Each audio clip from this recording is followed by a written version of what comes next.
This is Dr. August Konkel in his teaching on the book of Chronicles. This is session number 2, Israel in Chronicles.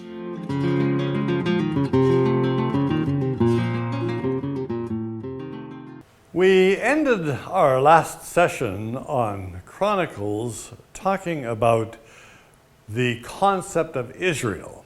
Our point was that the history of Chronicles, the way that it is written for its time, is to create an identity for this small group of people who are so hated by Ammonites and Samaritans and others all around them who don't want them building walls around their city or protecting their temple. The question is who they are and why are they important and why do they matter? So that really is the question that the chronicler needs to answer. And in order to answer that question, he begins at sort of a logical place.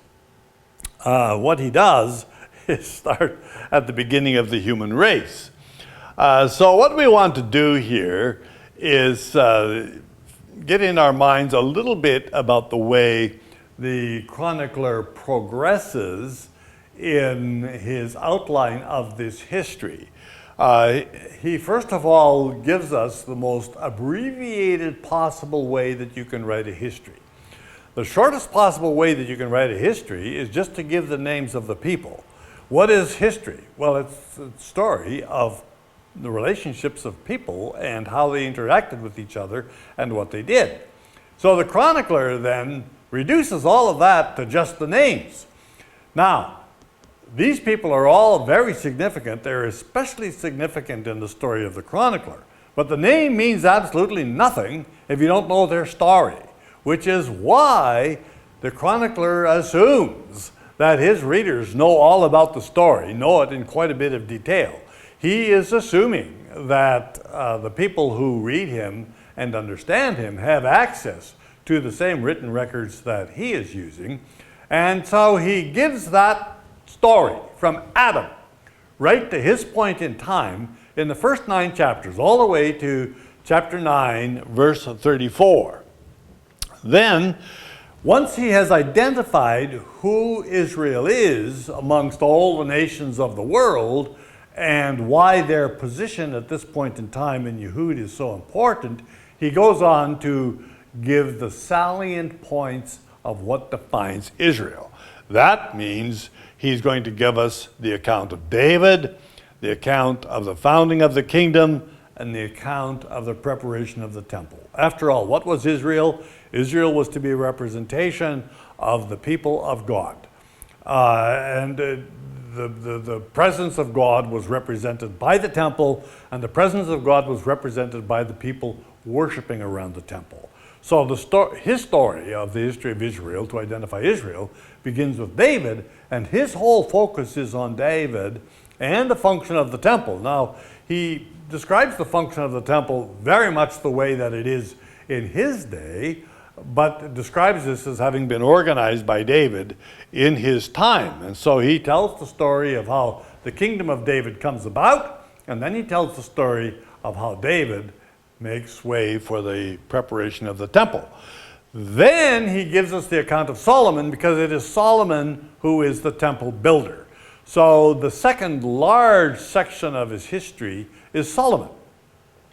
After the genealogies and the account of David, he tells us about the reign of Solomon, Solomon's building of the temple, and then the fate of the kingdom of Solomon. So essentially, he focuses only on kings of Judah. There is no mention ever of the north being a second kingdom. It's not that the chronicler doesn't know this and that his readers don't know this. As a matter of fact, there's various allusions that demand that you know that the kingdom of Israel was taken into captivity by the Assyrians in about the year 722. But the chronicler doesn't find any of that particularly relevant to telling the story of what we mean by Israel, because what we mean by Israel depends on the temple and David and the promise and what Solomon did in establishing the kingdom.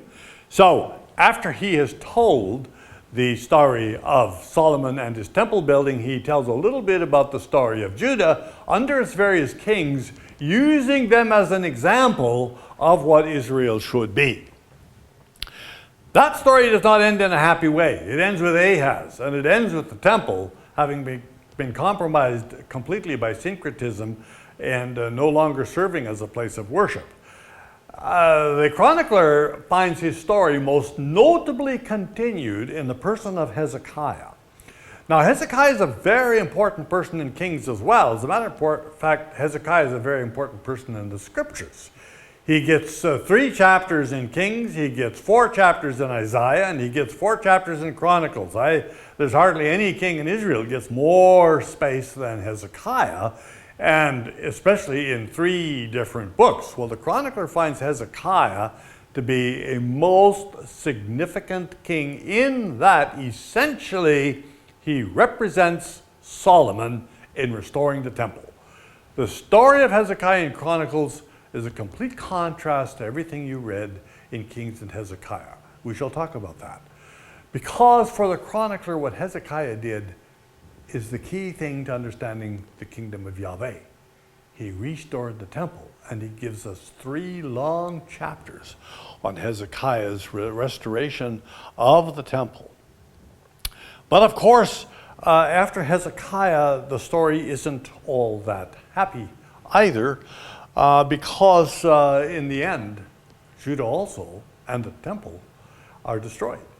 The people go into exile, and the temple is left completely in ruins by the Babylonians. So what does the chronicler think is the future of Israel? Well, that's going to be our question, and that is the question for most of the people who read Chronicles. As we come to the first part of Chronicles, we want to talk about genealogies and what they are. Now, don't think of the chronicler's genealogies as family trees. When we write genealogies, we normally write them in terms of what we call segmented genealogies. So we start with an individual and we cover all of his descendants, maybe on the spouse's side as well, and just extend it all the way from whatever point we start to our present time. And the genealogy gets bigger and bigger, focused on one particular family.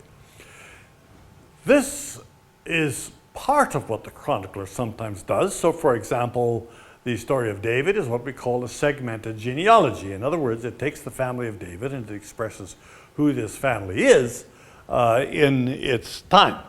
But sometimes the genealogy is simply listing a series of descendants, what we call a linear genealogy. And so 450 years of history are covered by just a few verses in naming the sons of David who became kings of Judah. The other thing about genealogies is that they take more than one form. And here we're going to use Samuel as an example. When you read 1 Samuel, we find that Elkanah is an Ephraimite. But when we come to Chronicles, we find that Samuel is a Levite. So can Samuel be both an Ephraimite and a Levite? Well, actually, if you stop to think about genealogies, of course that's possible. I mean, he could have been a Levite who lived in Ephraim, and he can be both an Ephraimite and a Levite. But the genealogy that you read in Samuel, which uses many of the same names that Chronicles uses, goes in a different direction than the chronicler does, because the chronicler wants us to understand Samuel as a Levite and as a priest. He doesn't want us to understand him as the prophet, the way that we know him mostly in Samuel, the books of Samuel. So, the way that this history unfolds is to first of all tell us about the importance of Israel among all the nations of the world. And in the chronicler's time, the nations of the world was mostly those of what we now call in English the Middle East. So the chronicler starts with Adam, and he takes us to Noah. That's in the first 4 verses. And essentially there, he just takes Genesis chapter 5 and gives us a list of the names that you find in Genesis chapter 5, the people who lived before the flood. That takes us to Noah. Then when we get to Noah, we have Shem, Ham, and Japheth, and that takes us to Genesis chapter 10 and the nations after the flood. Now this is also very, very significant because after the flood, Genesis chapter 10 is meant to be comprehensive. Ham is all the nations of Africa, Japheth is all the nations of Greece, and Shem is all the nations of what we today call Iraq and Syria, the territories along the Euphrates River that we know as Semites. So once the chronicler has given us Genesis 10 in his version, and yet reflecting pretty precisely what Genesis chapter 10 is, he leads us to Semites. Now let me just say about Genesis chapter 10 that it is precisely 70 nations. In Deuteronomy chapter 32 verse 8, that long poem of Moses, we read that God assigned all the territories of the world according to the number of the sons of Israel. So what happens is in Genesis 46, the number of the sons of Israel is made to be exactly 70. It isn't that in all the traditions, because you can have a representative list in different ways. That's why Stephen says there were 75 in the book of Acts. But in the Old Testament text, the number 70 was very important, and is very important to the chronicler because it represents, as the number 7, all the nations of the world. And then we get to Shem, and that leads us to Abraham. And of course here, the chronicler makes a theological statement the way he often does. He says, Abraham, that is the one who is Abraham. Now that's all he says. He notes that the name has changed, but for him, that matters a whole lot, because for him, that's the promise. God changed Abraham's name because he was going to be the father of a great nation. Not just an exalted father, but the father of a great nation. And that's the nation the chronicler wants to talk about. So it's just an addition of one word at that point. But when you read the chronicler, you find out that's very significant. Now, he leaves nothing out. He starts with Ishmael and Keturah. The descendants of Ishmael are mostly Western Arabia, and the descendants of Keturah are mostly the far south and East Arabia. So Esau he gives us then in some detail, using a little portion of Genesis 36, not too much, and then talks about Seir.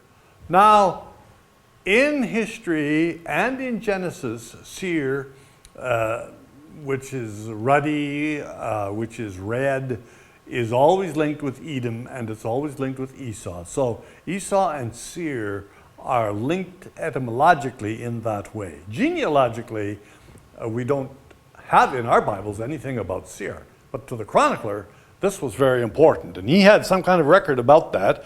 And then he gives us a list of kings of Seir, which you need to think of as basically princes who ruled over a fairly small territory, and then a list of chiefs of Edom and of Seir, which takes us to the end of Abraham's descendants through Esau.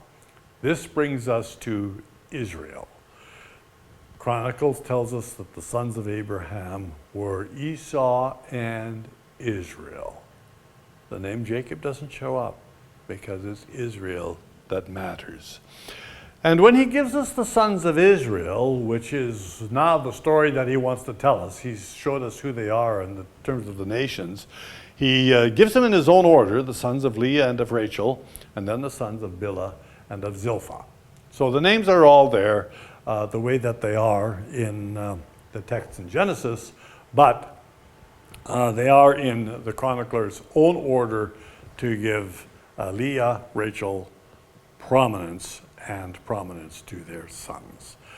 Here we will pick up the story then to see who these Israelites are.